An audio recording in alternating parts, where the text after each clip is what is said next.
Welcome back, friends, fellow philosophers, and authors to this Wild Isle writing cast. I am very fortunate to have with me the alchemist himself out from his lab, the drunk wordsmith, Matt Waterhouse. How are you doing, Matt? I'm doing well, man. It was a great intro. I get nervous every time I do those things. Yeah, I'm really happy to have you. We were talking before this. Hopefully, I could end up over in a tavern somewhere and run into you there in hmm time. Now, my audience, my friends and free spirits out there listening to this podcast today, we're going to be talking about a topic that is close to my heart in that it makes me feel not bitter's not the right word, but when you just sort of say gotcha and like slap somebody, this is a bit of a topic that rings true there. It is reader rights versus justified writing. So it's when the writer or when the reader is in the wrong. But before we get into it, I want to show a few things. So if you want to see more of these podcasts, I'm on YouTube, Spotify, Apple Podcast, everywhere. But you could also go to my website, which is where I'd like to send you at wildislelit.com. You can check out the podcast there. While you're there, you can check out my novel, Wand Smoke Broken. It's the first of a weird fantasy series that reads something like a cross between a Western and a literary novel. So if you want to check that out, go there. I've got the first chapter up for free for you to read, and I have audio of it up. And I just redid the audio. So if you are familiar with Dagoth Ur from The Elder Scrolls 3 Morrowind, well, he's reading the first chapter of my book up on my website. Go check it out. I'm actually really happy with how that came out. Also, while you're there, if you're an author and you are trying to refine your prose, trying to harness something that you don't really see in a lot of modern fiction, say something from the pulps or from the classic, you can hire me. I am an editor over at my website, wildislet.com/editing.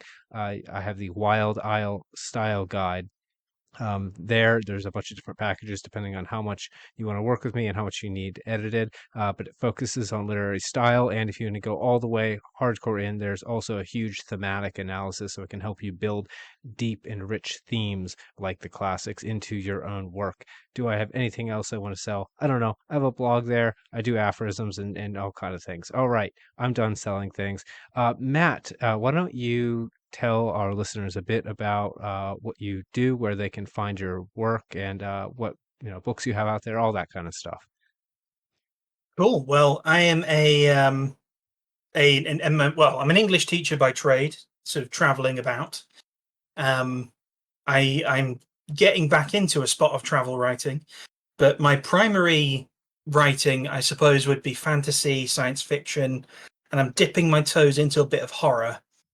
Um, I have a now completed fantasy series called The Four Guardians, featuring such wonderful things as massive hordes of unkillable undead, sieges against cities with dragons, iron giants, great unknowable evils in the cosmos, and a dash of romance, camaraderie, and all that good stuff.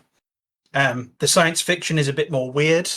um, Red Saints is a battle between a psychopath and a zealot, and putting you as the reader in the position of, okay, who am I rooting for here? Because both of these people are awful. And the Eye of the Universe is, I have no idea even how to describe the Eye of the Universe. But you can listen to the first chapter of the Eye of the Universe on my channel Drunk Wordsmith on YouTube. Um, Marquis mentioned the tavern. I have another channel that I have with a couple of friends called the Alchemy Lab, where we do some kind of tabletop stuff. We did D&D, but we moved with the whole OGL stuff. We've moved over to a system that we've created called Alchemy, the Alchemy role playing toolkit, and we're doing like a noir sort of fantasy noir um, detective style campaign on there, as well as the You Meet in a Tavern series on that same channel, which is bringing on authors, creators, comic people, generally interesting people, and chatting to them for an hour or two. Anything else? Anything else? Also Substack, where I have potential. So I'm not entirely sure what I'm going to be doing with this story yet. It could go up as a book. It could be a thing that happens on Substack, but at the very least, the first 5 chapters of it are going to be on Substack, available for free for a taster of my writing, which is mattwaterhouse.substack.com. That's The Shattered Lands. There's also a series of short stories on there called Deadland, set in a sort of post-zombie apocalypse, and there's a series of other weird and wonderful short stories on there, and a bit of travel writing, which will be coming in the next few months. I Excellent. think that's everything. The more authors I talk to, the more I find out that most of you folks out there are like Renaissance men. So toes in so many different, not just in the aspects of writing, but it stretches out in general. So you've got the travel and then education on top of that.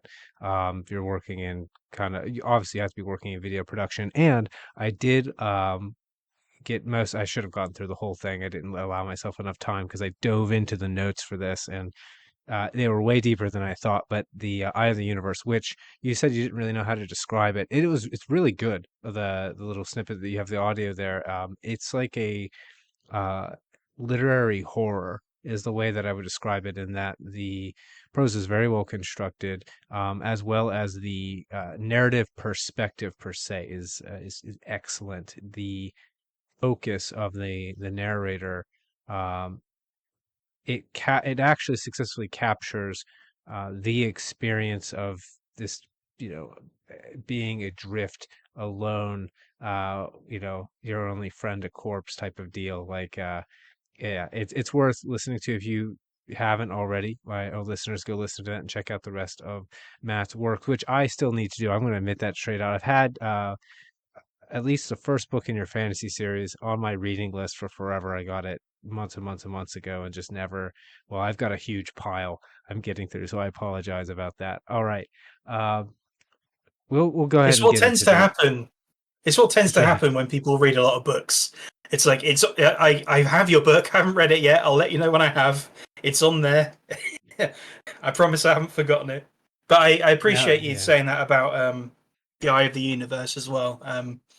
It's a very, I think there was very much a passion project, and it was one that I didn't even know how to approach, and it took a long time to actually almost get up the courage to write it. It's one of those that was a very personal journey, writing that book, and it's like I think you described it well as sort of a literary sort of science fiction horror psychological um, survival story, really, and one where it's like a battle against despair, um, and the yeah. the tension there is that a battle that is winnable in that situation,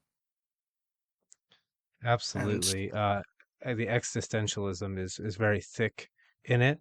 And you mentioned just now that it was something you had to work up the courage to do, and you didn't really know where you were going. For those of you who listened to my conversation with Fallon Clark on theme, we covered this actually, and it's probably going to come up in our conversation at some point today. But it's when you're doing that exploratory work where you don't really know exactly how you're going to approach the ground. Sometimes you stumble upon those magical moments that you can only touch on when you're actually facing it yourself, right? Like it's like, okay, I am now mm, here. How do I, the author, survive this existential crisis? And you don't know. And then you're searching, groping for the answer. So, yeah, I can't say, I was very impressed. I was very impressed listening to that. Uh, all thank you right. very much.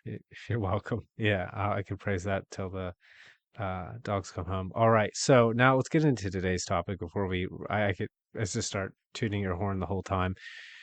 So, yeah, right. Reader Yeah. rights versus justified writing. Okay. So, before we begin, uh, just from the title and the subtitle, uh, does this, how does this conversation topic ring to you? Is it a worthwhile conversation to try to discuss, well, when is it the reader and when is it the author? Do you ever see these, let's say, a better way to say this is this something that people get confused about in your experience, where people are blaming each other when they should be blaming themselves in various instances? I think it's a very easy thing for people to do. I think it's sort of an adversarial. It's part of our adversarial nature in a lot of ways that we immediately point at someone else for the fault. And I think part of it is as well. I mean, from the writer's point of view, it's something your work is something that you labor over for a good period of time. It's something that you care a lot about. So when someone maybe reads it and isn't engaged with it, it can be a sort of a bitter blow.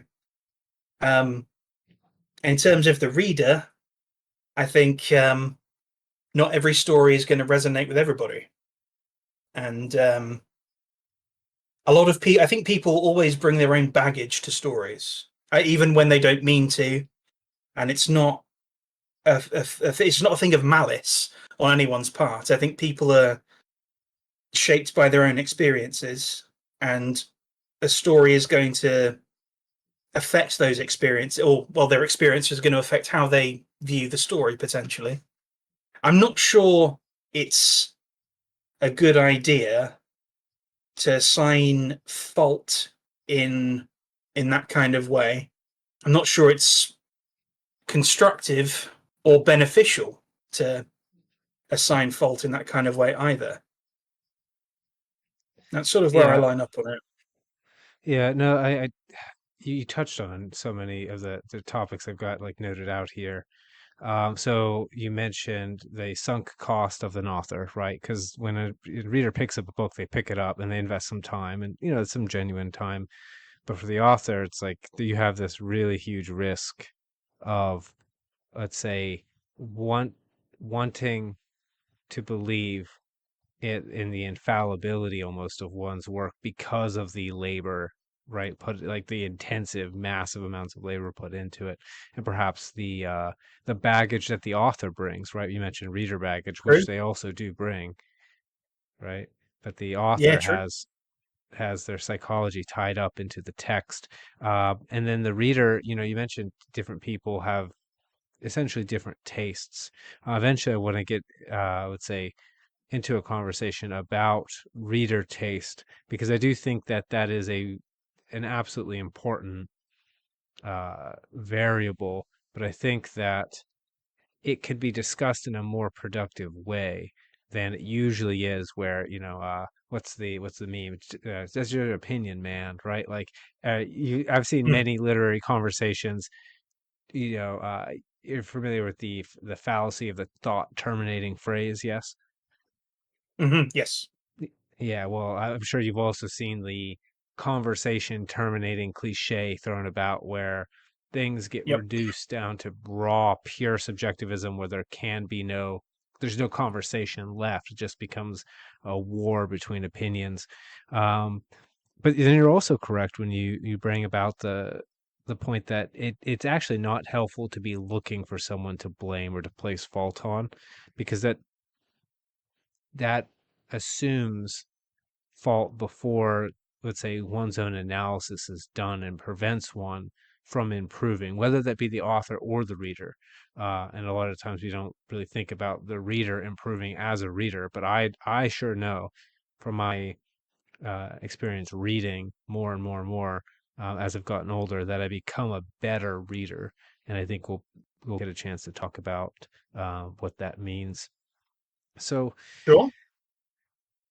let's throw another question out there. So for the reader to be in the right, or the author to be in the right about a particular aspect of a work of fiction, let's say, right? That requires us to assume that there is in fact, let's say, better and worse writing, or better and worse executions of different forms of writing, right? Like there has to be, if it's either entirely arbitrary, but if it's not entirely arbitrary, there is some standard around which perhaps multiple means can be reached to success, but then also there are uh, things that an author can do or that a reader can perceive that miss the mark.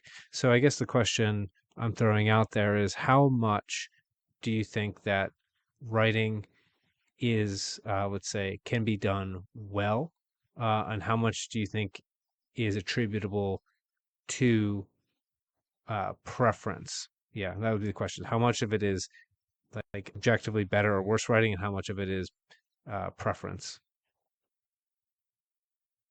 That's the great question that I don't think anyone particularly has an answer for. Um, in terms of what is objectively good in a story or in a novel, I mean, you're looking at a lot of different things. You're looking at the story itself.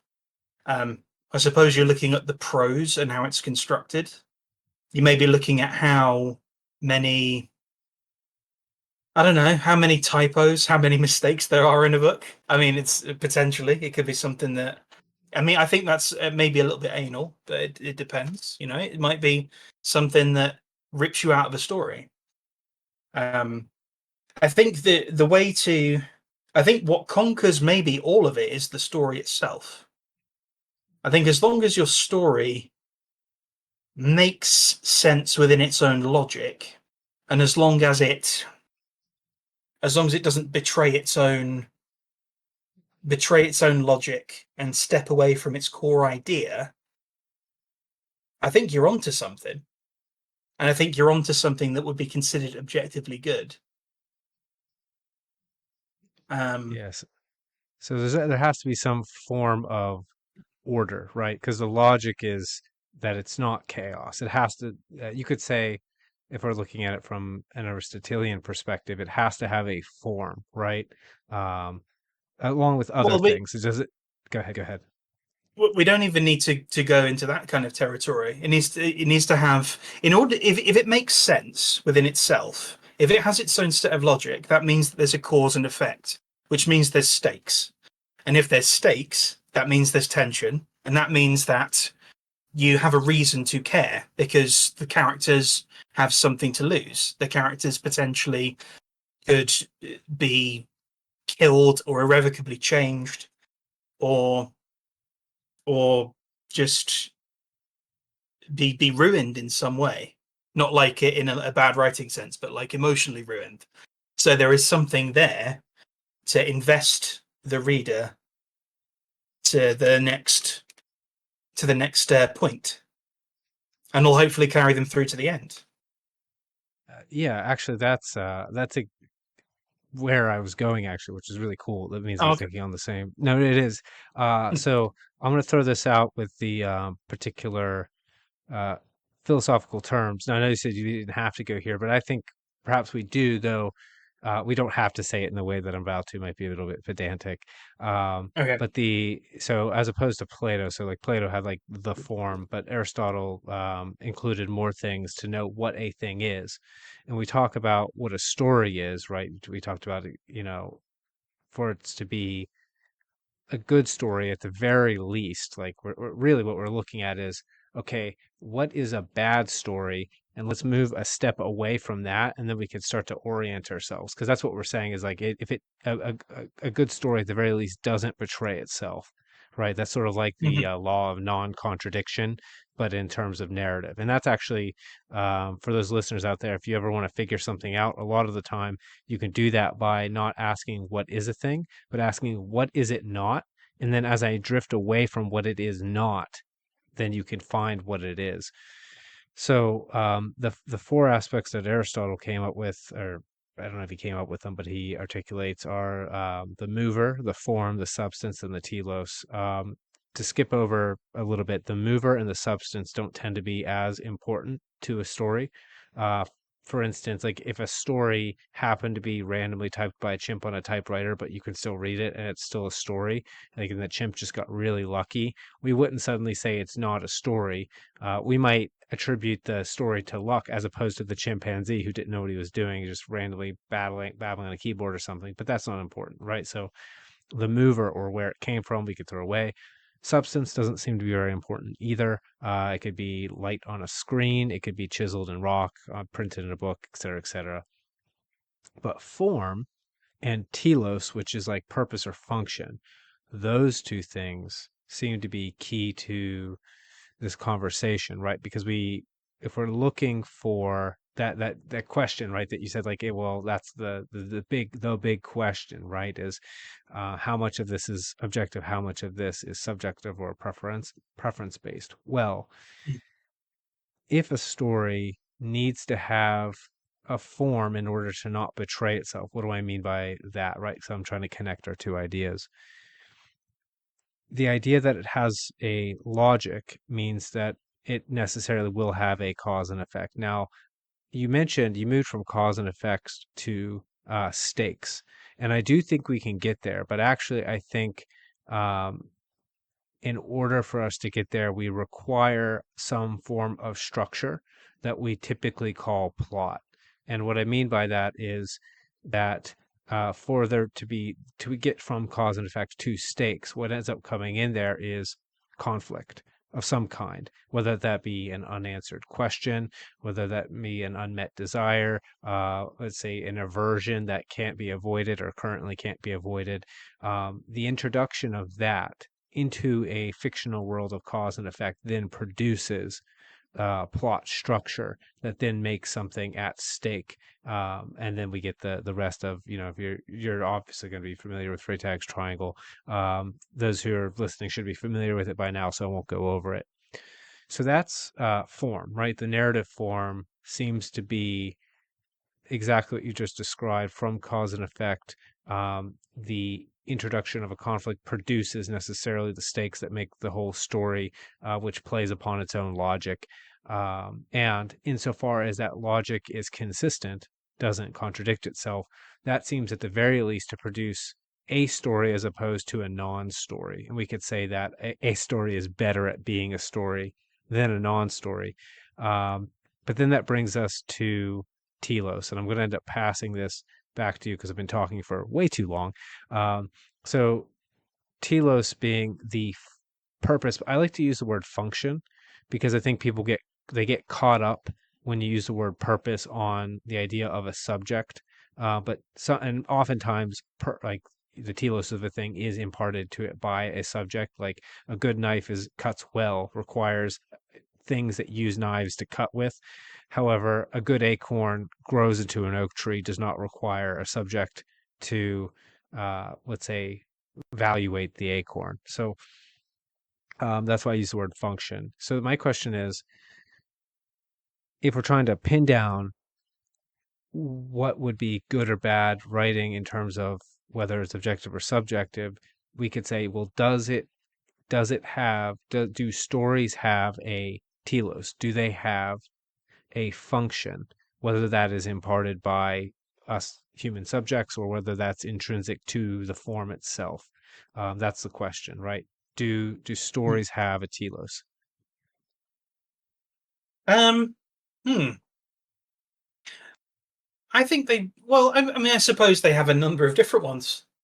Um, Stories are there to serve a bunch of functions. They're there to. I mean, these functions have kind of changed across time as well, but I think they still have the same kind of basic function of imparting universal truths and imparting information.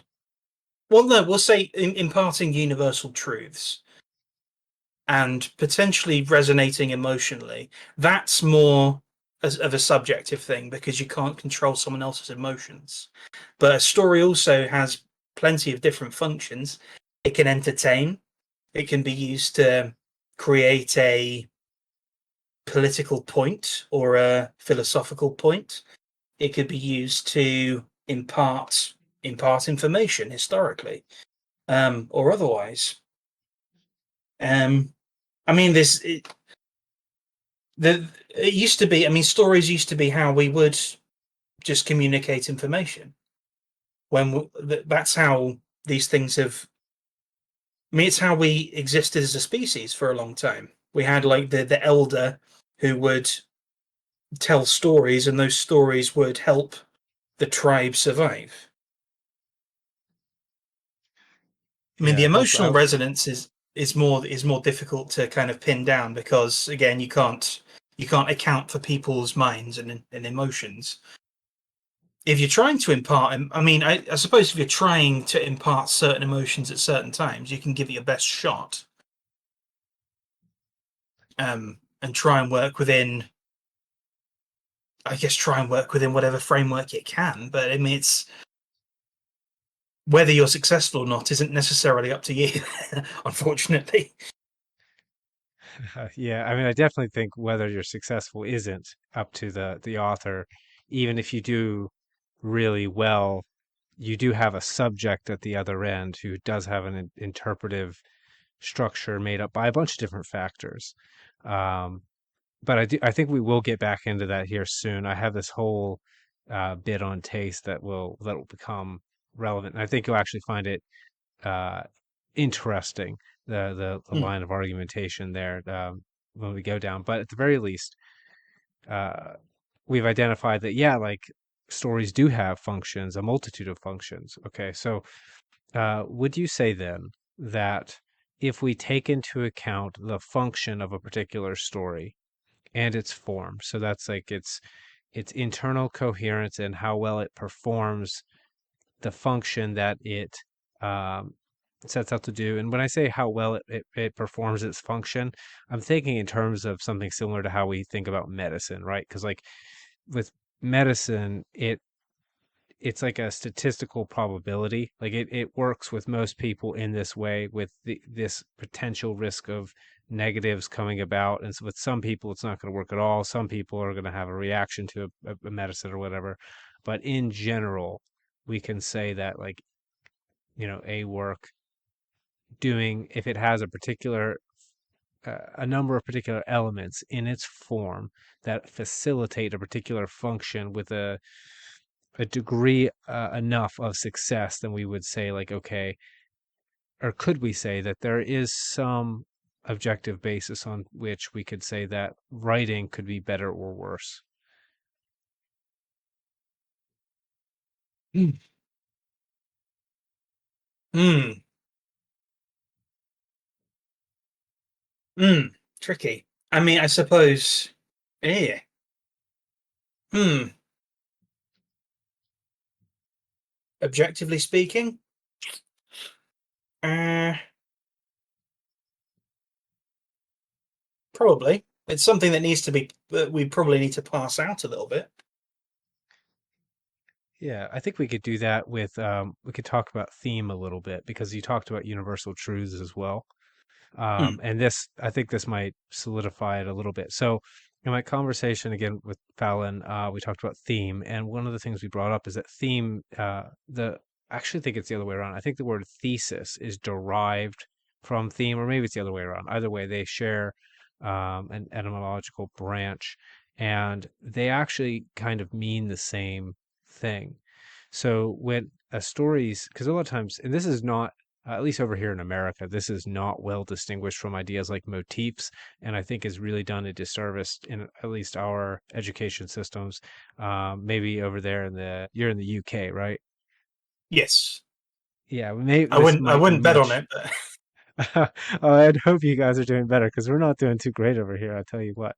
I didn't mention it before, but I taught English composition and literature at university for a few years, so we have a bit of that in common.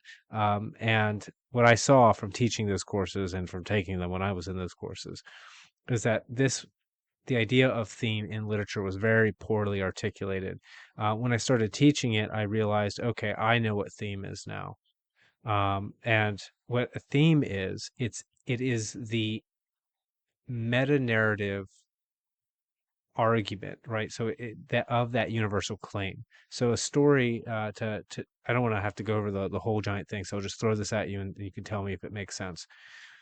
Given that a story has a particular form that's centered around a conflict, you can think of it like, okay, you've got if you've got people or whatever in this situation of this conflict, and they take these actions under those circumstances, the result will be whatever the resolution of the story is, right? So if you have these types of people under these circumstances and they do these things, this is the result, right? Like, if you're Hamlet and you have this duty to take revenge for the justice of your father, but you want to make the vengeance as bitter and terrible and painful as possible. What ends up happening is that everyone, like all the people that you know, the people that you love, yourself, are going to die in this bitter atrocity, and your enemies take over everything because you held on to that bitterness rather than listening to the ghost of your father who said, just do the just thing and stop torturing your mom, bro. Um, so, sorry to profane Shakespeare that way.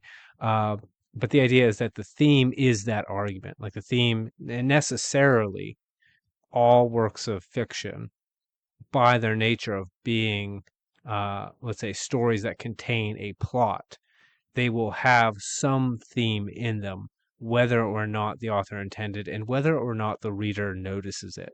But there is an argument being made. Um, does that sound valid to you?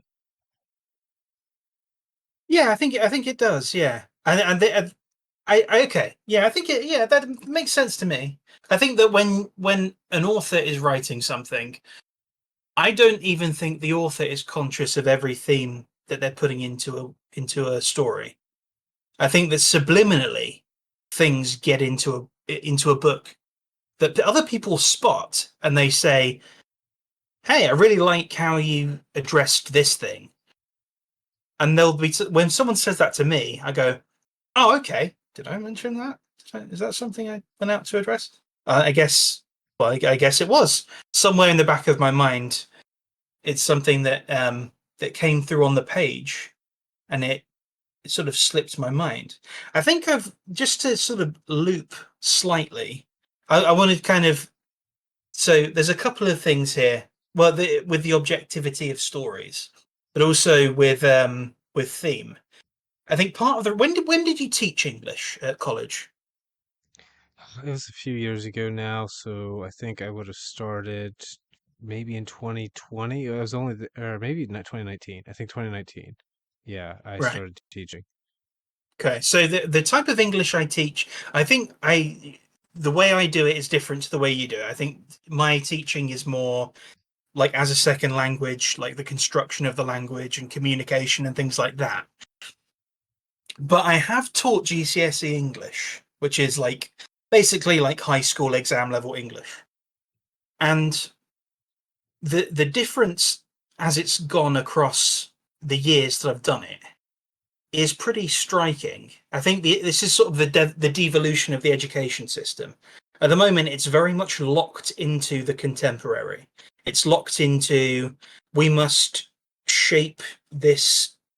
We must shape these stories around what is going on now, and we have to be making some kind of societal point about our society now that wasn't necessarily relevant in this story, but we're kind of imparting our own things, our own opinions, and our own I'm talking about the teachers. They're like imparting their own personal philosophies or political philosophies or what have you into the book and passing it off as what the author intended, which is not doing any of the students any favors because what they're basically learning is a bunch of lies about what the book actually is. This is something I don't know if you know the play An Inspector Calls. I do not. Well, why don't you fill me in about it in brief? It's a very British play, so I'm not surprised. Anyone who's done GCSE English will have done this because I did it when I was at GCSE level, and that was about sort of 16, 17, 18 years ago. Basically, it's a play set just before the First World War, and it centers around this very wealthy family, and a police inspector comes in to they're having just sort of a family gathering, family get together.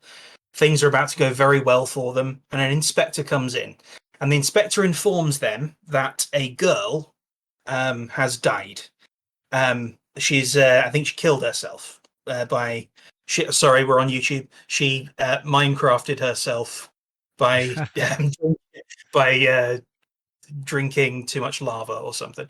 I don't know what the equivalent for how she Minecrafts herself would be on YouTube, but um, and the inspector goes to each member of this family and outlines how each member of this family individually affected this girl.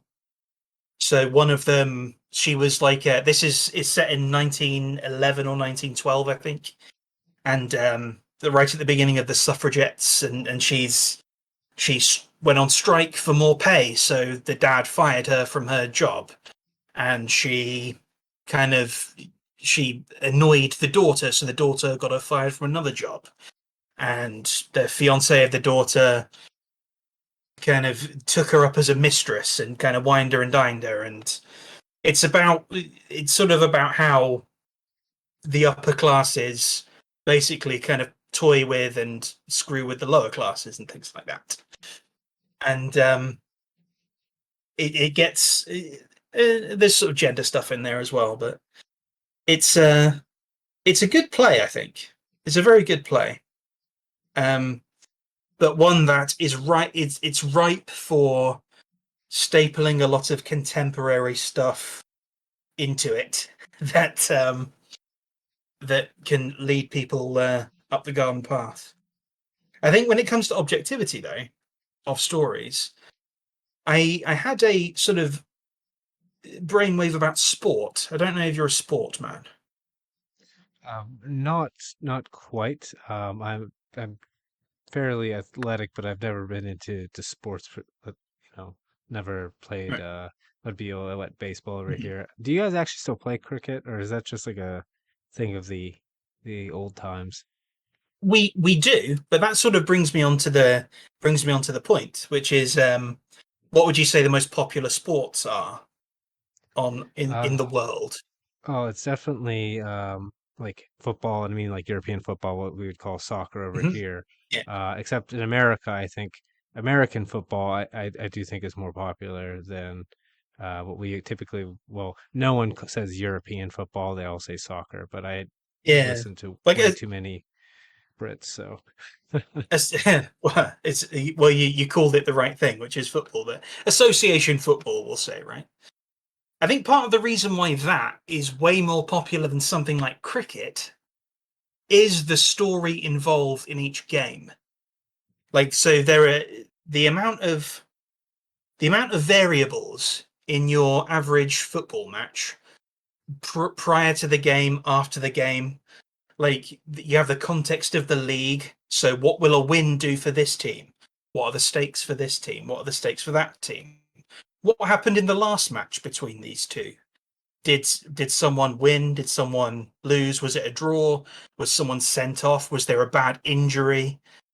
Was it high scoring? Was it low scoring? And then into the game itself, like a million things can. I mean, a million is lowballing it. A million things can happen on a football pitch over 90 minutes, and in just in terms of what's happening on the pitch itself, like that's not even taking the fans into account. The fans could riot at any point during the match, like they and someone's going to win, and it's going to cause heavy consequences potentially for another team. And I think that's part of why it is as popular as it is.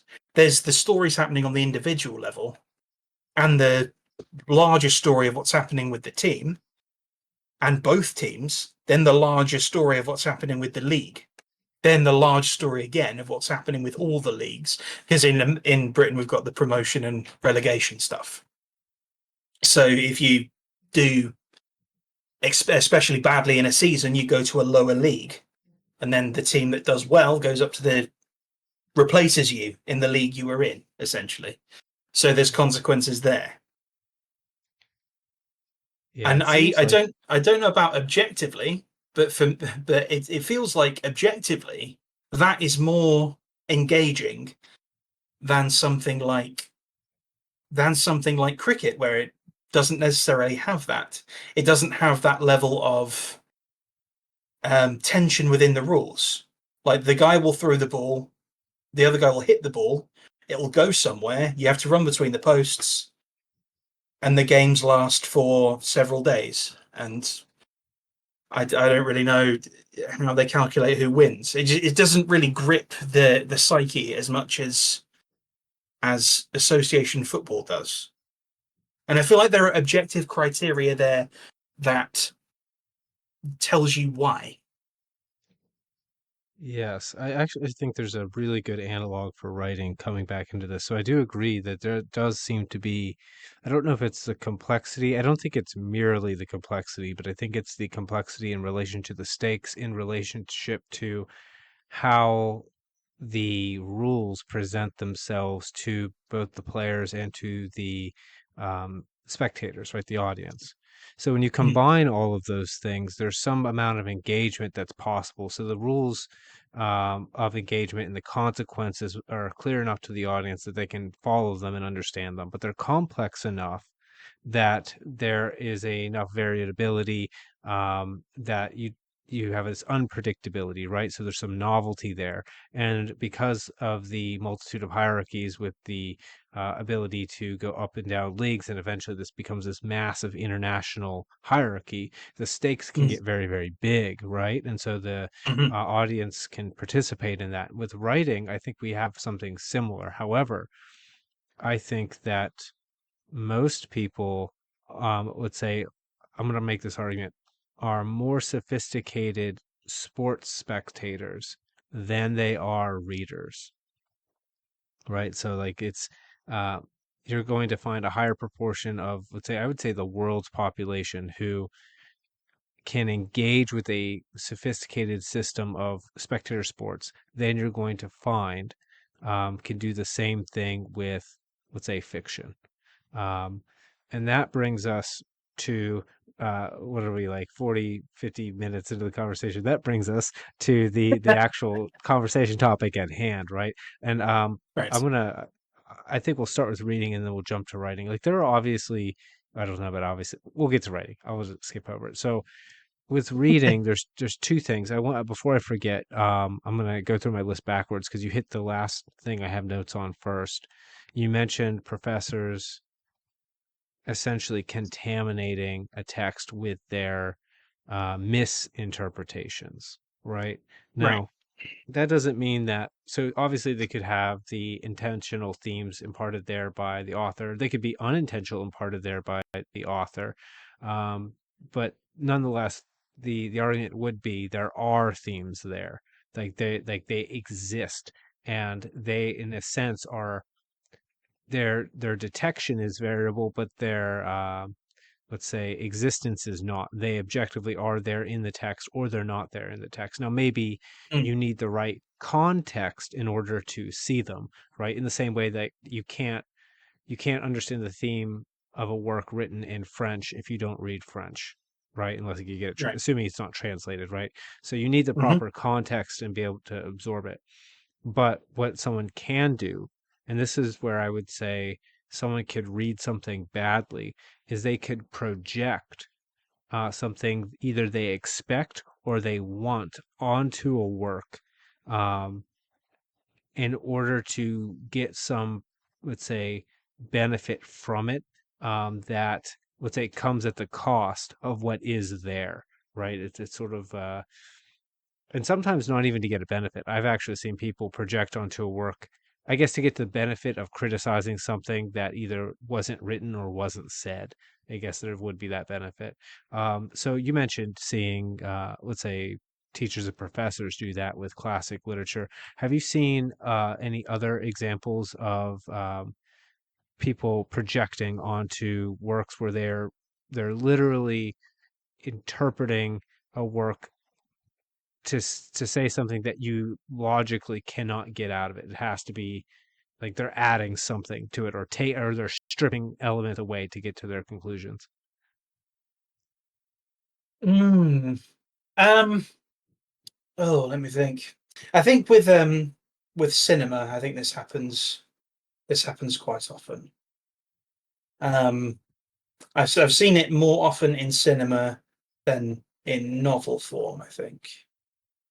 Um, Trying to think of an example though. It's hmm. I think okay. So I've seen so an example of this that was sort of a this was a in fact, you know what? There's a couple thinking about it. Um, so there was an example of you're familiar with Star Trek. I'm familiar with Star Trek. I've actually never watched Star Trek. I know enough about it Mm, due to cultural assimilation, right. so I might be able to follow. Okay. Well, Star Trek Five: The Final Frontier is a film that is kind of notoriously the worst one. I mean, there'll be debate about that. I don't think it's the worst one, but it's sort of pop culturally considered to be the worst one.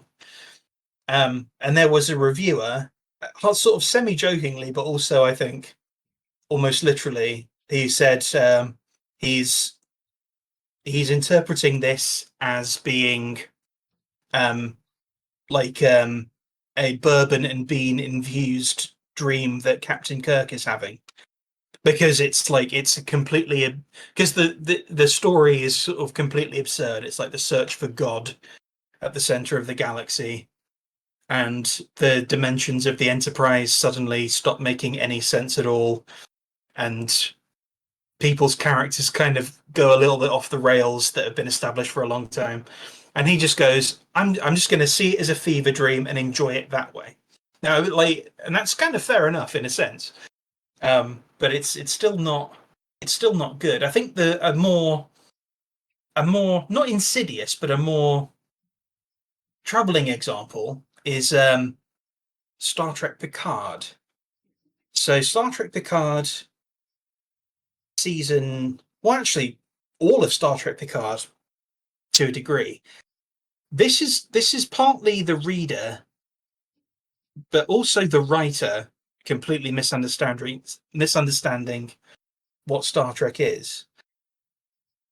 I think for the sake of the conversation, we'll skip to the third season where it's the reader. The first two seasons of that show are terrible, and the third season is okay, but people people who are watching that, I think, really glommed onto it because it was okay as opposed to terrible, and that elevated it to a point in their minds, elevated it to a point where it was amazing. And they sort of looked past a lot of very stupid things that were happening in the story that they would not have looked past in other stories because they wanted to enjoy it rather than wanting to be have their own kind of critical integrity, if that makes sense. Yeah, that's sort of like a viewer sunk cost. Um, a good comparison I could make would be a lot of the YouTubers who were covering like a Song of Ice and Fire content, and then the show came out, and they kept going, and the first two seasons were okay, and then it was all right, and then it started getting a wavery, and then by the time you get to season 8, you have these people celebrating uh, horribly written episodes. Like you're watching them do it, and you're immediately saying, okay, you've invested so much of your Mm, life and energy and time into this fandom, and it's like you can't turn back now. You can't like mm, turn on yourself, right? And so you start to look for anything that would redeem redeem what you're watching, um, mm, any no matter how small, and say, okay, well that's good, right? mm. If I may put you on the spot, Please, please do. as a reader yourself, can you recognize a time that you've done that, where you've Oh yeah, like put yes. something onto a story and it's either come out far better in your eyes or far worse in your eyes, but it's because of what you put onto it rather than the story itself? Oh, okay, absolutely. So, you've actually had as a guest Maya Tenchi in her novel series, the Dracula's Guest series, Dracula's Match is out, which I need to read. I have a copy of. I just don't have. I'm getting to it. I promise. So, when I first read her work, and for a long time, I I projected my notions of, let's say, masculine interest onto Dracula, right? So, in my animal brain, there's only two reasons that I would give that Dracula would have any interest in bothering interacting with Cammy at all. So the two are either there's a romantic interest, or it's like that's like dad daughter relationship. Because in my head, like, or not even in my head, like in my body, that's the only two reasons that immediately knee jerk are believable. I'm not thinking about the fact that this is like a reanimated dude from another time existentially dealing with the fact that he's in modernity, and like we're lamenting about modernity. Now imagine if we come from um like 1,000 years ago, uh Mm. right, and then you're here and you're okay, so you're going to be in that existential crisis way more than we are, and we already can't deal with it. And I wasn't thinking about that, even though that is what is presented on the page. um i even in I even went back and read certain sections to essentially fix my own understanding, but because I had that instinctive impulse, I had misread Vlad's character, and I'm ashamed of that. So if anyone wants to get on me about that for wronging Amaya, please do. I deserve it. I deserve all the punishment for being a bad reader in that case. Mhm. Okay. Um, Okay. yeah. Do you I have any can't comment on examples? that necessarily because I No. haven't. Similar to you, like I have Dracula's. I have Dracula's Guest, which is the first one, and it is. I think it is like I have a queue of stories, and I think it's like the second one in the queue after the current one I'm reading. So. Yeah. Well, you're not to blame. All of the indie author ladies that I know all released books like in the same week. Uh, like I think it was here's some shout outs to y'all there online. Amy Sutphin, Leslie Shue, and Amaya. I think and somebody else did too. I can't remember who, but they I all I mean, released well, new. in the last month or so, I released Empire of Fire. They've all released stuff, and Timo Burnham has released something. Yeah, So so it's it's everybody all at once. you know Uh, so it's not our Timo fault. We're Burnham's grown. trying. Yeah. Yeah, I just had Timo on actually for the prior week's conversation. So those Hmm. listeners will get to know Timo there. So that's projection. I wanted to cover while we still have time another. This isn't exactly a reader error, right? So it's not like the reader is doing something wrong, but I think this is very important when we consider, we're talking a lot about objectivity, and so you can have objectively, you can interpret a work wrong, like it's just not in the text, and the interpretation came from us. But this is different. This is talking about subjectivity, and it has to do with taste and whether one's taste is decadent or not. Now, listeners Okay. will know the listeners will know I'm very much a fan of the philosopher Friedrich Nietzsche, and so this is about to be a bit of a Nietzschean argument here. But the way that it would go is that your taste can be habituated either, let's say, to fulfill your telos as a human being, or against it, right? What that means is that your taste can be geared toward pushing you toward virtue, or they could be geared toward pushing you toward vice. In virtue, in the sense, in the classical sense, like they might mean it in like a Greek epic, it's eudaimonia, right? Human flourishing.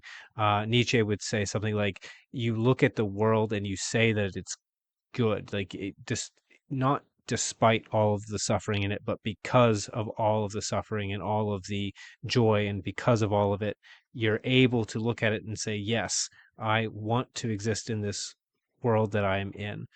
Versus vice would lead, and get in the Nietzschean sense, would lead one to say, no, I think this world is unjustified and that therefore it ought to be destroyed. That ends up being the argument, by the way. I have read through Faust. I need to read it again. I need to read through all of Goethe, but I've quote this because JPP Jordan Peterson quotes it a million times, so I got Mm. to memorize it too. Is the little bit by Mephistopheles? I am the spirit that negates, and rightly so, for all that comes to be deserves to perish wretchedly. Which is to say that being itself deserves not to be. That would be what justice is. And I think our tastes orient us in either of those directions, right? And what that would mean is that one's taste in literature. Now, remember our conversation about theme, and you can tell me what you think about all this here in a second. Our conversation about theme, that there is an argument or a claim about a universal truth, or at the very least a human truth, if not a universal one. And if that is a good argument, or a better word is if that's a sound argument, meaning that it logically follows and also the premises are true, then that argument, let's say, if you have virtuous tastes, you will like the story that when you read it imparts upon you that universal truth that facilitates your human flourishing. But if you have vicious tastes, viceful tastes, vicious tastes, you will only enjoy those sweet treats which are comforting perhaps in the moment, but rot one from the inside, that make you less able to face the world and to make you curse the world. Again, if we want to use some religious symbolism like Cain, right? To say this world is rotten and I'm going to take vengeance upon it, right? So I think one reader error actually is not recognizing that just because all you like to eat is candy doesn't mean that candy is good, if that makes sense, right? Now, what do you think? I've ranted on for a long time. What do you think about all that? Um, if I'm understanding correctly, your suggestion for a cure to that would be, in a reader sense, reading more or reading outside of what you normally read. Yeah, you basically habituate yourself to something that challenges you and see what happens. I think okay. I mean, I think there's an argument there for that being an error. I think though, um, I think a story can resonate with someone who only eats candy in the same way that someone who eats red meat and greens. I don't see the this sort of comes back to the weeb argument, which I've had with a couple of people. It's the problem isn't necessarily, well, no, I suppose that is sort of the conclusion of the weeb argument I was having, is that the idea that people the idea that people are reading something narrow, and maybe it would be better for them as writers to read more widely, um, is sort of the conclusion that you'd come to with the weeb argument, which doesn't necessarily, which isn't necessarily a weed thing. That's just a person thing, or a candy eater thing. Um, I I mean, I think I mean, I get the vice thing. It's the virtuous tastes that are sort of escaping me here. So to sort of clarify that a little bit, what you mean by Yeah. virtuous taste. So by virtuous taste, I mean, let's say in the case of literature, it's something that you read, and then when you read it, it teaches you something, or it affects your attitude in such a way that you become better equipped to face the challenges of life in such a way that you do not become embittered. right? So let's say this is outside the context of fiction, but I do a blog and I've been doing it on a lot of Eastern philosophy because I trained in a traditional system of martial arts in which this philosophy was implicit, but I really wanted to understand it explicitly. And so I started going through the Tao Te Ching and the Zhangzi, and then I went through the four books of Confucianism. I'm going through the Dhammapada, which is one of the Buddhist texts. And in the meantime, I've uh, read through other philosophical works outside the Eastern tradition, and particularly Nietzsche. Nietzsche is probably a better place to start, actually. So, so in terms of virtuous taste, like if you pick up Nietzsche and you try to read Nietzsche, what you realize right away, unless you're projecting your own whatever you want onto the work, you realize like, oh, I'm too dumb to understand this.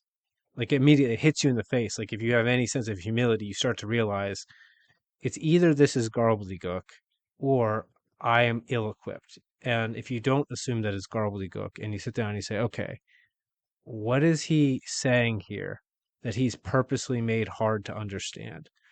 And then as you start to pick it apart, um, not only do you learn what he's arguing in that particular aphorism, but you also learn to find the truth in things.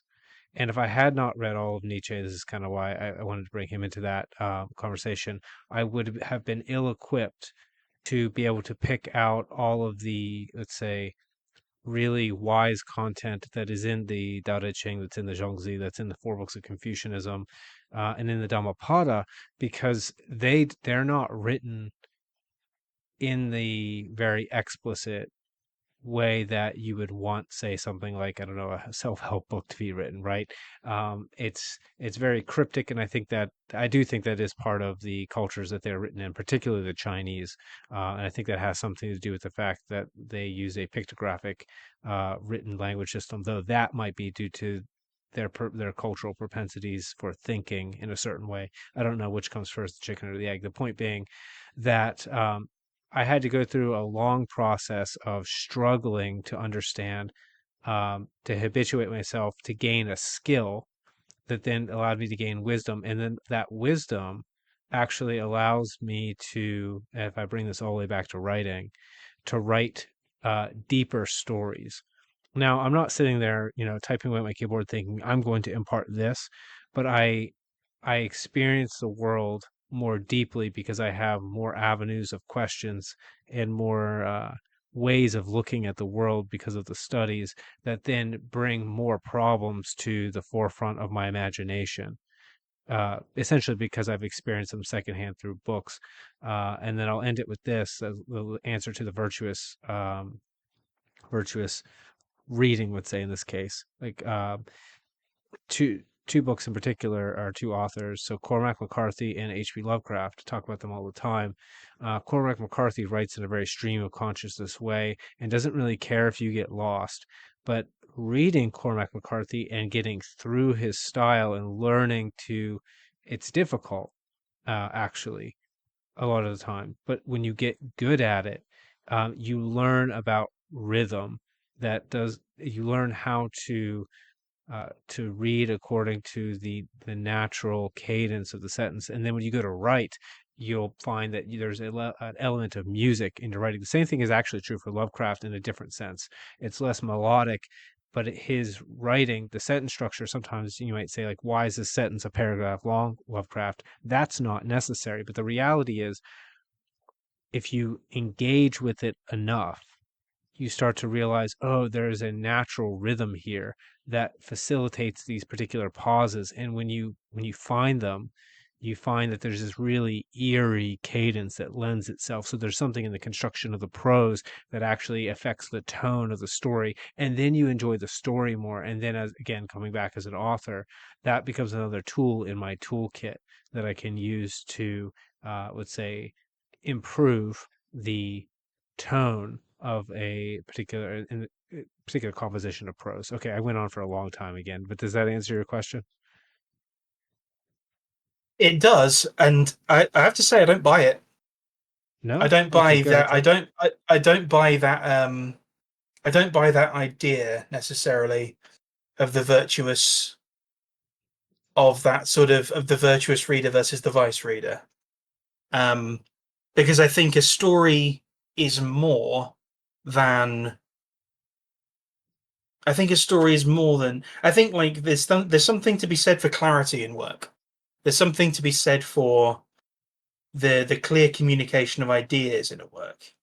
I think like in terms of a vice story. I mean, so I'm reading. I have Lovecraft's various works on my. I think I have all of his works actually because they were on sale for like 50p, and I was like, yes, I'm having them. Boom, and I've got all his work. And what I've read, like some of his stuff is very, very some of it like he sets a scene well, and he does atmosphere very well, but his verboseness is sometimes very, very. It can bog you down. It's like he's. It's not, but well, he bogs himself down in his own verbosity, whereas you can get that kind of virtuous. You can get that kind of virtuous feeling and that truth. You can get that from something incredibly simple, rather than rather than Nietzsche. I don't know if that's it, and we may be approaching the same thing from different angles. And I may I be think getting hung up we on are. complexity here, but Yeah, I it's because I don't. Go ahead. Go ahead. like in terms of Vice.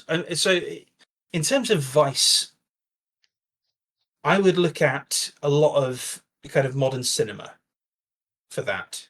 I would look at something like um, I don't know, Indiana Jones and the Dial of Destiny that's just come out, which is by all means an absolute disaster of storytelling and cinema, more concerned with um, semi-biting political commentary and visual semi-splendor than telling a story. Whereas something like, well, I mean, to stick with the same thing, with something like Raiders of the Lost Ark, that has its sort of the way that communicates itself and communicates the story and communicates its ideas is a lot more concise, a lot more visually striking, with far less than something like the Dial of Destiny. I'd say like that would be the vice and virtue in within that framework of Indiana Jones. Yeah, that makes sense. So the vicious one essentially it's propaganda, right? In a real sense, like there is a political agenda being tossed in that's getting in the way of something that would could otherwise be let's say virtue Mm, imbuing, and the virtue imbuing thing is the actual story about the adventuring hero, right? Because there's something to learn and to emulate mm, there, and it doesn't. And I do think we shouldn't get caught up on the complexity. Those are my particular experiences, though yeah. I will say that an inability, the degree to which one is unable to digest complex things is an inability to let's say improve one's virtue in some measure. Like there's going to be a ton of virtuous stuff that's simple. I'm not saying that there isn't, but what I'm saying is if one has a limited ability to imbibe literature, then that's going to limit the number of pieces of literature that one can imbibe, including the virtuous ones. um Well, I mean, the where I'm coming from there is Nietzsche shouldn't be your barrier to entry for being a virtuous reader. Is kind of what no, I'm getting at. I think definitely to not, no. kind of clarify my point a little bit more. I was watching somebody on YouTube, and they were reviewing something. I can't remember what it was they were reviewing, but they were talking about modern movies, and they said modern movies are forgetful. And I think what he meant was forgettable. But the more I thought about it, the more I was like, actually, both forgettable and forgetful are correct, right? Because they are forgettable. Like when a film comes out in the cinema, it doesn't resonate.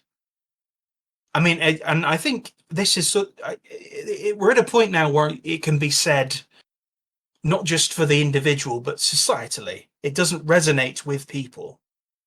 Like I think about something like Avatar as a modern well, I don't know. Let's leave Avatar out of it. The forgettableness, the forgetfulness. See, I've used the bloody wrong word now. The forgetfulness of modern cinema is it seems like people have forgotten how to effectively communicate a character, and people have forgotten how to to properly establish the stakes in a story. And part of it is because of the political agenda that some of it is pushing. But even in things that aren't necessarily political, it's it just seems like that is a lost art for a lot of modern filmmakers. They just can't make that kind of story anymore, and I'm like, why not? Surely, and I'm not discounting like independent cinema or anything like that. I'm talking about mainstream cinema here. That is just absolutely forgotten how to tell a story, and I don't quite understand how that's happened. Well, I might be able to tie that back in. I think the reason why is, well, the people, now these are large projects, so there's lots of people making decisions, but across that span of people, let's say in the context of cinema, and I think you could say this with the context of literature as well, there Mm, is a dearth of people of virtue, particularly courage, because in order to make something that resonates, it has to have, I would argue, it has to have a theme that's relevant now, and that so the theme, the thesis, the argument, the claim, it can't just be true. It has to be tackling something that the people making it are genuinely trying to answer. I had a conversation, it was on art versus escapism. We ended up talking about propaganda too. And mm, this is relevant to my answer here. I got to throw this in.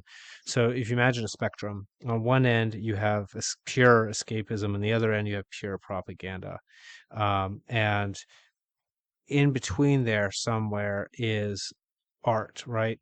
And mhm, when you're making something that is artistic, whatever the medium, you are on a genuine explanation to answer a question that you didn't have the answer to when you started, right? So, in the context of literature or even a movie, that's mm, going to be the theme of that movie, the claim it makes. And so, the something about the characters and the conflict involved with the plot and how that resolves has to be a risk taking enterprise for the person making it because you are, like we talked about before, you're exploring some new territory as opposed to propaganda where you already know, and also as opposed to escapism where it's perhaps it is something that has either already been done or just is of no consequence, and it allows one to distract him or herself from those problems instead of engaging with them. So in one sense there's like a total disengage with the explorative, let's say, process of artistic creation, and on the other end there's like this arrogant assumption that one already knows the answer and is just force feeding it to the audience. And how to relate that to virtue and vice? Well, I think the two, the the concept of the Aristotelian mean is really useful here, because the Aristotelian mean doesn't mean like the average, like we think of it now. It means just not in excess and not in deficiency. So it's that place where one has, you know, that could be closer to one extreme than the other. It moves depending on what you're talking about. But the idea is if we have a dearth of courage and we have, let's say, an excess of, in the propaganda sense, arrogance, or perhaps we have I don't know what the opposite of the word lazy is. So I'll put it in a vicious sense. We have an excess of lethargy on the part of, let's say, a particular artist. They'll like the lethargy ones will end up producing just escapism because it's easy. It's again, it's like it doesn't require any willpower. It'd be like, okay, I'm just not going to. Yeah, I do a lot with my nutrition and exercise. It's like, well, I'm just not going to regulate my diet. I'm never going to exercise, and that's easy, and I can have all the short-term pleasure I want, right? And if you think of that with an author, well, then you're going to create things that are vicious, probably, right? Unless you get, I guess, unless you get lucky somehow. And the same thing if you have the propaganda side, like I know the answer, and why. So why aren't people, you know, producing things that resonate? It's because I think that uh, they are. We progressively are away from the Aristotelian mean. Um, and I don't maybe I'm overshooting that. You can tell me if you think I am again. Um, hmm. I mean, there's a lot of issues, I suppose. With, I think, as more finance has been put into things like mainstream cinema, people are less risk averse, which means that there's a sort of there's more of a tendency to play it safe, whereas other it's more kind of, I mean, it's more interesting to take a bit of a risk now and then. Um, Someone like Hitchcock, for example, who made a hell of a lot of movies, a lot of them took, I mean, a lot of them took a lot of risks. Like something like Rope, which is just set in one room over the course of, in real time, I think. I haven't, it's one I'm meaning to see, but I haven't seen yet, where all he has is one room and two characters, two principal characters, and they come in, and other people kind of come in, and there's kind of story of them murdering somebody and trying to keep the body concealed and things like that. And you don't see a mainstream director do something like that now. Just go like, okay, let's strip everything away and see if we can make a story.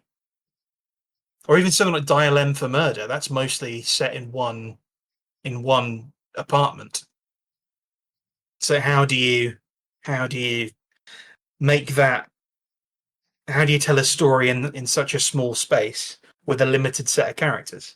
There's basically four characters in, well, five characters in Dial for Murder. So there are not enough, people willing to really step outside the box. I think what one thing that's disappeared. Don't know if you've noticed this. Like the $50 million movie has just disappeared. Everything is either like $250 million or half a million indie flick shot on a DSLR or an iPhone. There's nothing in that middle that will create a kind of cult, risky, very energetic story that can afford to kind of like attract a few stars to get it on a screen, on like a big screen, and get it on a in a cinema for like 2 or 3 weeks, and for it to get a following and maybe strike gold and maybe make a massive profit. That kind of thing has just is basically disappeared out of the zeitgeist, and that's a very unfortunate thing. I mean, it creates a lot of flops, obviously, but it also creates the occasional massive hit and a lot of cult hits.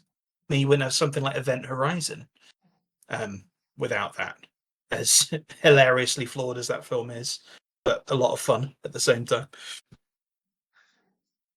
Yeah, I have noticed that. I've noticed that with games as well, where at least among the mainstream. Now you've got the at least with games the rise of like small developers, like indie developers, and so they're filling a bit of that niche.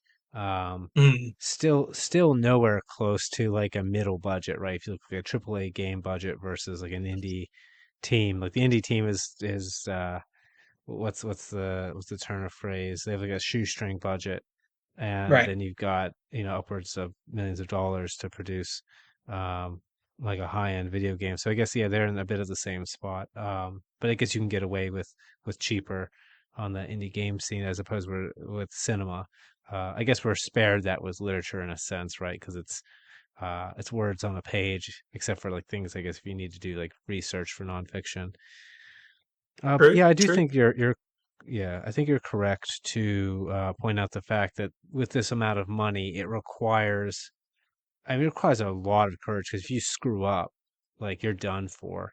And actually, you might just not even be able to get the money, right? Like, Mm, like if no one's offering 50 million and they're saying no, we're only looking for like a 200 million. If you're asking for less than that, then like very clearly your product's going to be inferior. And also, you better follow the formula because we want to have a return, right? I'm sure that's what they're hmm dealing with if you're a screenwriter nowadays, a director. Um, dealing from the production side of things. We so what's our conclusion? Like it because I want to move to if we have time to talk about we talked about some bad reading practices. Um, but I want to know what you I, think about the idea of decadent taste. If whether or not that's true or that's just me reading way too much Nietzsche. um, I think that I think there's probably something to that. I do want to say though, this is one of those topics that can run the risk of um, providing writers with absolution that it's not their fault, it's the reader's fault.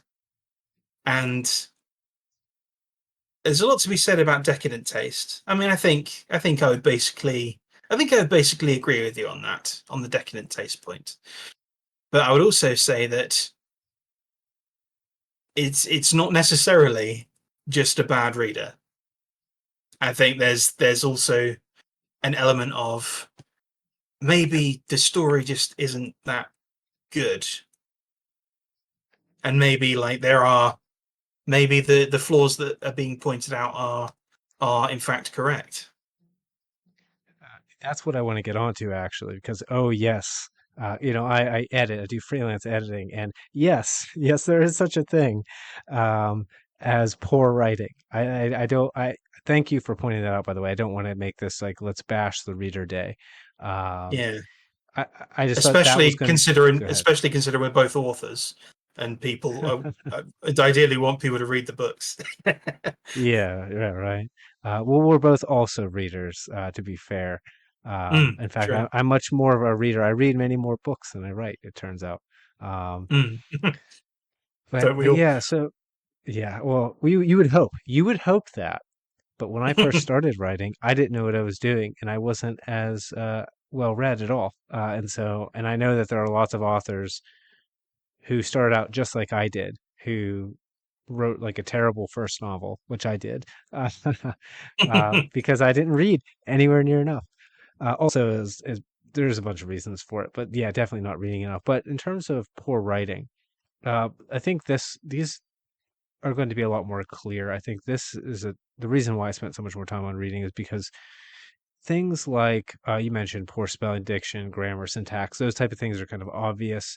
Um, Hopefully, we can touch on some bad writing habits that are less obvious. This one I see a lot, but I see no one talking about, and it is, let's say, really poor pacing in a book because the book's plot is plotted over multiple books without the conception that each book actually needs to have a complete plot arc along with the plot arc that spans across a series of books. Have you seen this? Okay. Yes, I have. I think it's an easy trap to fall into when you're writing when you write a series. It's something that I was very conscious of when writing the Four Guardians. I was like, this has to come to a each. This is a four-book series. It's like each of these has to wrap itself up.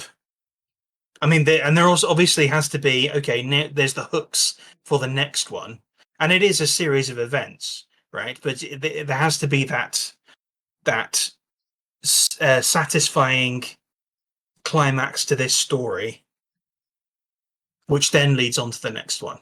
And it's often meant actually cutting before I planned to. Like I think in both of the middle books, in the Burning Plains and in the Serpent's Lair, I stopped the book before I planned to stop the book because it was a better place to stop and a more satisfying place to stop than it would have been otherwise. So it is something. It is definitely something that is really really easy to do and something to be mindful of. Yeah, it's something I'm guilty of. My first book suffered from this, where I thought, okay, I'm going to write like a two-book thing, and then I thought it was going to be a three-book thing, and the entire first book ends up being the exposition essentially to the story. Now, the events, like events are happening or whatever, but because I was so fixated on the larger plot across the books, I wasn't paying attention to this first book like having a solid wrapped up plot arc so that the reader knew why what was happening mattered, and so they Mm, weren't able to invest, and so they weren't able to feel like anything was really at stake. And you outlined earlier why that just, you're crashed and burned at that point. You're done, right? Like if they don't feel like there's anything at stakes, they don't care. And at the moment the reader says, why should I care, you should, as an author, I know, I'm like, oh no, I screwed up mm. somewhere, right? Well, it's um something that I it's a trap that I sort of fell into with Out of the Ashes, and it's something that later on I kind of have said this is some. It would have been better as two books, and in fact, like I think in the second edition of it, I consciously split it. So like in the middle, it is sort of a book one and book two. So if you get Out of the Ashes, guys, you're getting two books in one because it is like there is that's a place where there was a natural stopping point about halfway through, and then it carried on for another half of the book. So it's I would say they do both work together, but it was a thing of like one story arc finished and another one started, if that makes sense. But no, it there was does, yeah. yeah, it's something I ameliorated by literally going, this is book one and this is book two within the book. Yeah, and sometimes you can get away with that, all right? Where, because like if the pacing issues come like in the latter half of the book, then like yeah, like okay, well if you split it at that point, then like maybe it really was like we aren't ready to re-enter a new exposition halfway through a book, and splitting Mm, it makes two books where you have the exposition into conflict, like that. Another way that I found the pacing can be suddenly ground to a halt. And this might be me, and it might be my particular taste, if you will. But I hmm find that uh, oftentimes, particularly new writers, particularly in the genre of fantasy, well, I say genre of fantasy, I have a whole thing about genre. Fantasy and science fiction stories are vulnerable to what I call hyper discursion. So, for the listeners out there, because you might already know what I mean by that, but there is such a dearth of figurative language that every time a thing is described, it is described both inefficiently because the point of the figurative language is to cast a sensory image, if not an image, like a sense, like a smell, taste, whatever, that communicates an experience faster, right? Um, so it lacks that, so it's inefficient that way. Um, but also when something is hyper discursive, I notice the pacing gets ground down because there is also this lack of knowing when to show versus when to tell. So like everything gets rendered into scene, as opposed to you have scenes that are split up by summary, that when it's not relevant to the plot, we summarize, and then when it is relevant, we go into scene. Things are happening. There's dialogue. So yeah, there's two things there. I guess I'm trying to cover ground quickly since we've been going on for a while. But yeah, have you Mm. seen either of those? Either too much raw discursion, meaning no figurative language, no similes, no metaphors, none of that, um, and or also not knowing when to show and when to tell, when to go into scene, when to summarize. Yeah, I would say I've seen both of those. I think there's an advert. I think so. There's an extension of that, and also actually the opposite to that. So there's a point where I think often again with new writers, people can get bogged down in describing stuff, and this again is something that happens a lot in fantasy and a lot in sci-fi, where you're literally where everything gets described as much as possible. Like there's so much description of a city or a house or like the journey up a street, and every little thing is described. And at a certain point, you're just like, okay, can we just get on with it? I get it. We're in a city. I get it. You're telling me what's around here. I understand. Now, please get to the point. The other thing as well, actually, is sort of the opposite problem to the lack of metaphors and things, and that is way too many of them. I find that irritating as a reader, where I just think it has the same problem for me. It's like, okay, I get it. You're showing off. It's like listening to a guitar solo go on for 2 hours. I'm like, no matter how like beautifully wordy you are or you think you are, you're not getting to the point, and you need to get to the point. There needs to be something. Something needs to happen now. You know what I mean? Absolutely, yeah. There's a point where, like, even my love for purple prose, it gets too purple. Like, it's like, Mm. okay, are there any other colors? Are there any other Yeah, colors in the right. book, or is it just purple paint brush on each page? Um, Mm. yeah, I've seen that. I've seen that quite a bit, and oftentimes what ends up happening, if you get that excess of figurative language, they're committing two sins at the same time. One is they're not using the simile or the metaphor, um, or any other literary device for that matter for a purpose. They're using them for the sake of saying like, hey, look how many of these things I can use. Mm. And it's not going to be relevant, right? Because like when you say like get to the point, what you're saying there is okay, what you're telling me isn't relevant to the character's development or the plot, which are where the stakes are, which is what I care about, which is relevant, right? So like that's when I didn't mention this before as a reader sin, but skimming, because I have experienced a lot of readers skim read. Now, there's two reasons for skim reading. One is that the author just did something that we just described, right? Like where they just are talking about things that are irrelevant to the story at this point. Like they've gone on either too long or they're just they're not very good at picking out things in narrative perspective that are relevant. The other is that they've read a lot of contemporary modern fiction and are used to being spoon fed. I will put that in there too. This is another reader sin, actually, or not reader sin, writer, that I don't have on my list, but you can tell me if you think that it is legitimate. So, um, I've noticed in a lot of contemporary fiction, this is traditionally published stuff, usually. The author will exposit a thing, so there's narrative exposition, then they'll Hmm. have the characters say it, and then they'll show it being done, or maybe it's not in that order, but like they will feed you the same information three times, often within the same page, sometimes within the same paragraph. Have you seen this? Mm. Yes. Yeah, I get you. Yep. It's Yeah. yep. It's it's irritating. Yes. Well, why is it irritating, right? Because there's like obviously we both agree like stop doing that, like please Yeah. stop spoon feeding me. But why do we? Why is it that in this case, as readers, we are our reader rights are being infringed to play on the title? I think in this case that is again. I think that again. Oh, gosh, and it might not be. new writers. This is the thing, like you see this more often in new writers. I think that someone writing that is someone who is not confident enough in their own ability to communicate a point.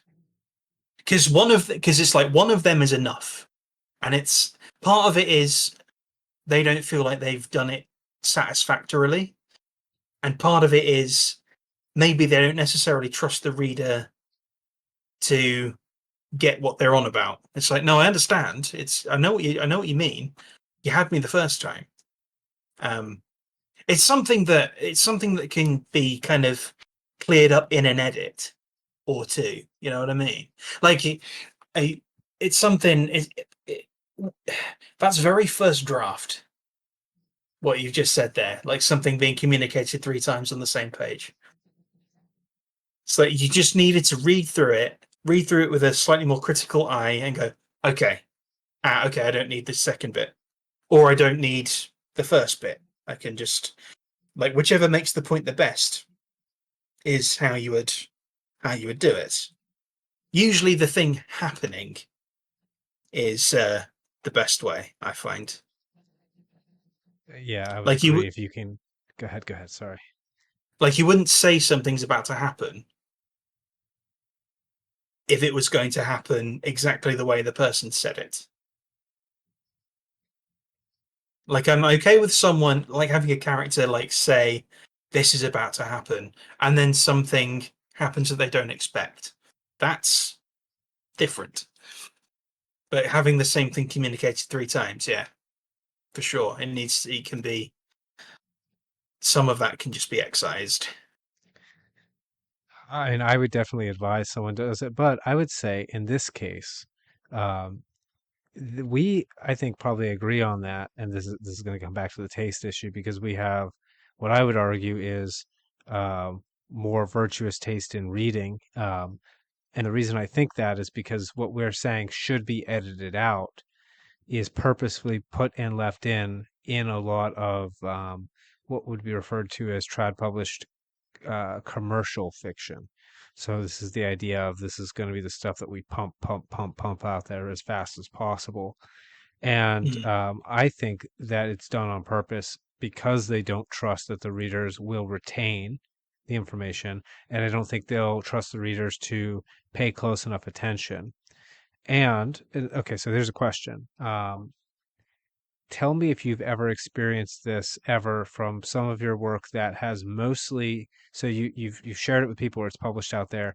You've gotten a lot of good feedback from most people, but then let's say perhaps someone who is either reads lots of I'll call like mainstream commercial fiction, or perhaps just doesn't read very much at all. Either way, look at the work, and I guess we're going back to reader sins now. They will tell you that you didn't put something in or that didn't mention something that you actually have whole paragraphs explaining. Has that happened to you where it's like, oh, I wish you would have explained this better, and then like you open the book and it's like, look, like I explained this for like Oh, multiple. Look, it's here. You didn't read this bit, did you? damn! Has that I'm gonna happened? you. Oh, Dad, I'm gonna have to be careful when I talk about this. Okay, so The Eye of the Universe is a difficult. I think it's more difficult a book than the other things I've written, partly because of just what it is. Right? It's a different kind of book than what I would usually write. Um, and I have had someone completely misunderstand the ending of the book, and like completely misunderstand it. And I thought to myself, like, how have you gotten there? Like, I don't understand how you've gotten there. But at the same, when the conversation was had about it, I was like, oh well, I don't know, maybe I didn't communicate it as well as I thought I did. But all right, I don't know. I don't really know how you've gotten there. And this person still enjoyed the book and still really highly rated the book, but they were like, I just don't like the ending because it did this thing and whatever. And I was thinking to myself, how have you gotten there? And then so when other people have read it, and they talked to me about the end. So I love the ending. It is exactly what I. It's exactly the ending. It's great. Like people loved the ending and explained why in a way that made me go like, yes, exactly. That's exactly what I was doing. And I think part of the problem was the way the book was read, and maybe things were missed, and maybe things were skimmed over. I don't know. I'm not in this person's head, but that has happened with the Eye of the Universe.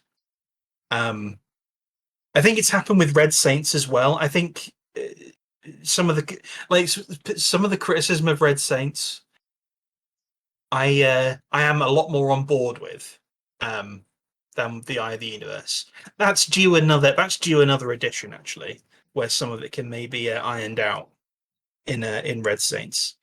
But yeah, it's definitely happened. It's definitely happened in that book in the Eye of the Universe. To my chagrin, I will say I don't normally get annoyed when I get criticism because it's like okay, like there's something I can do in future to correct that issue.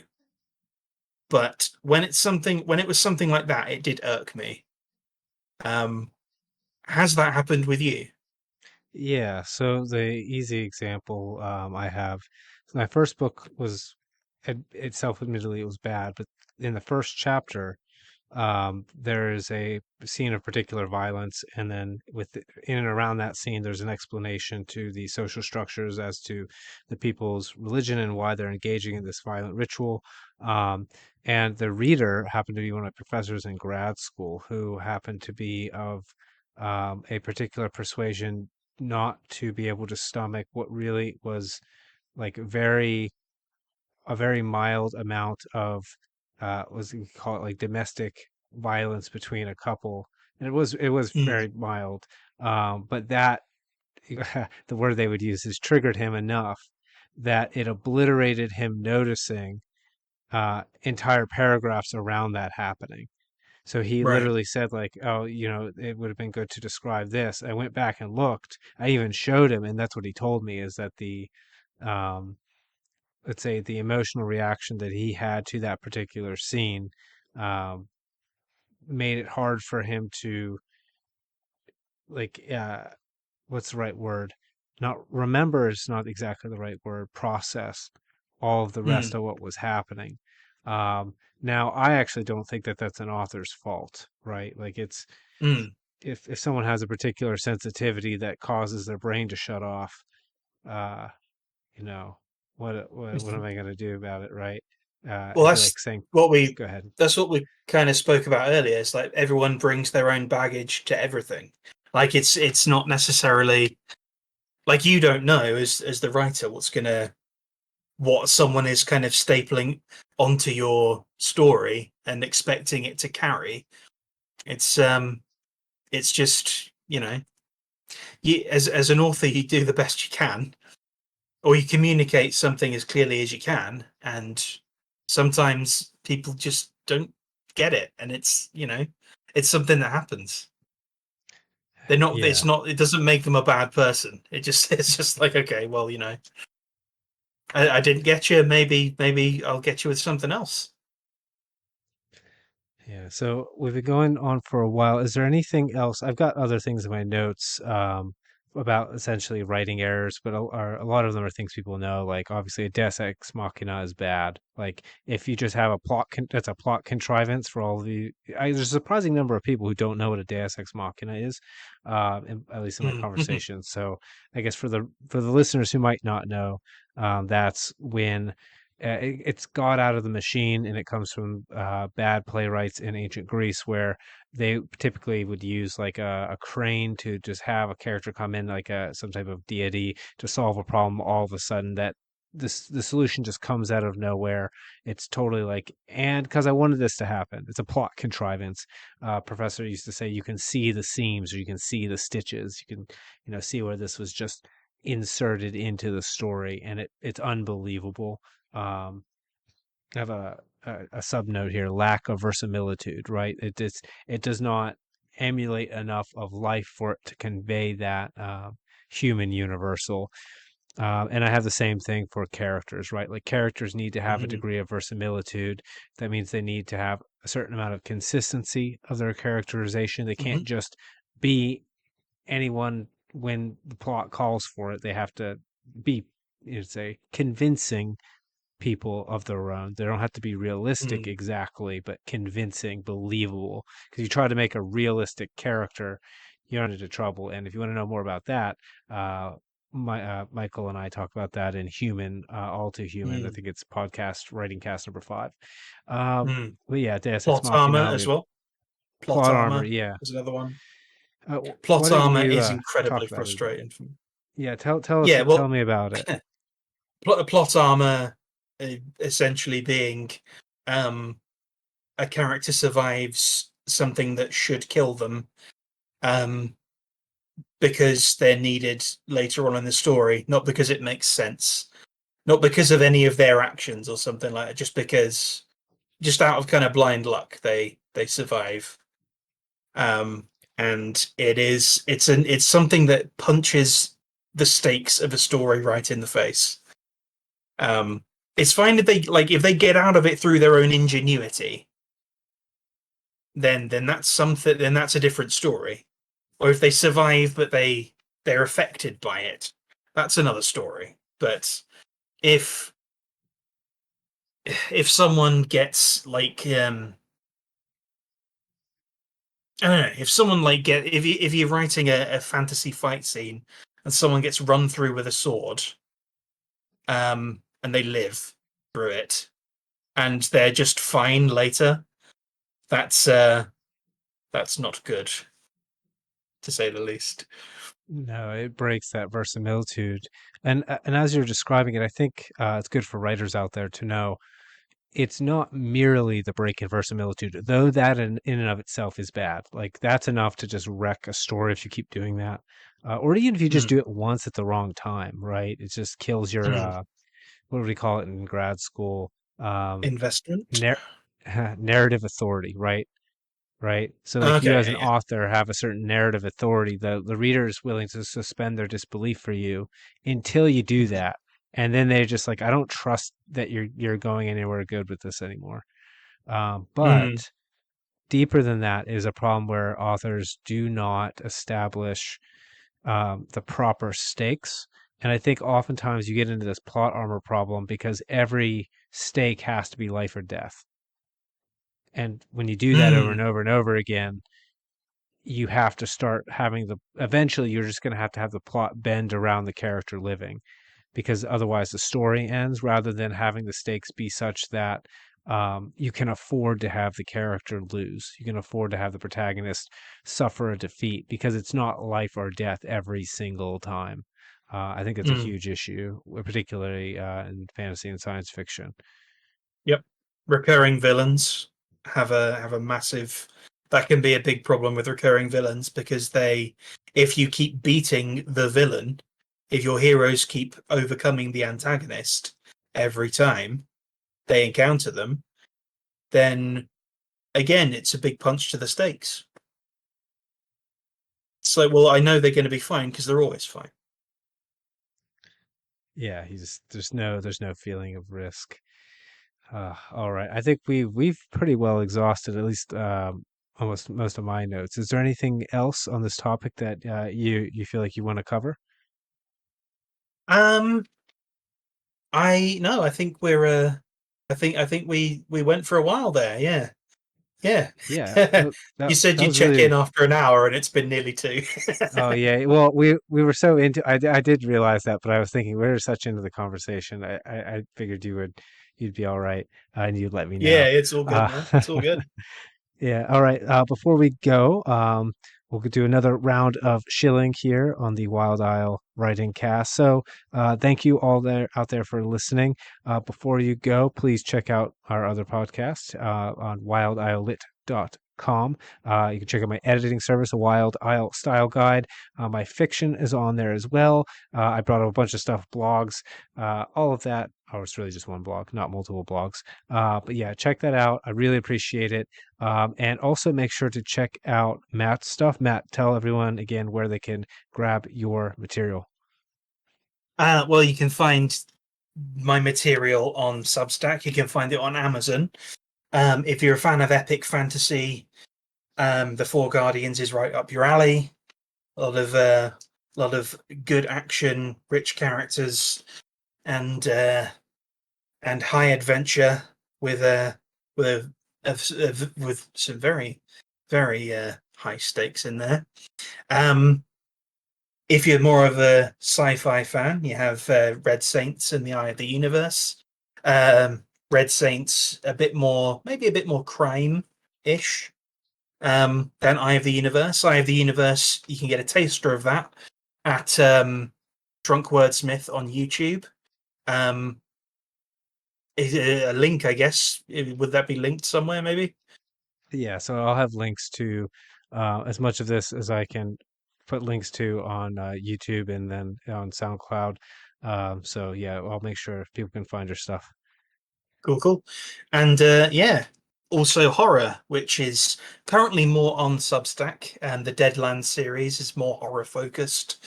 And a horror kind of dark fantasy, which is currently 3 chapters deep, called The Shattered Lands. That's also on Substack, along with a lot of other short stories.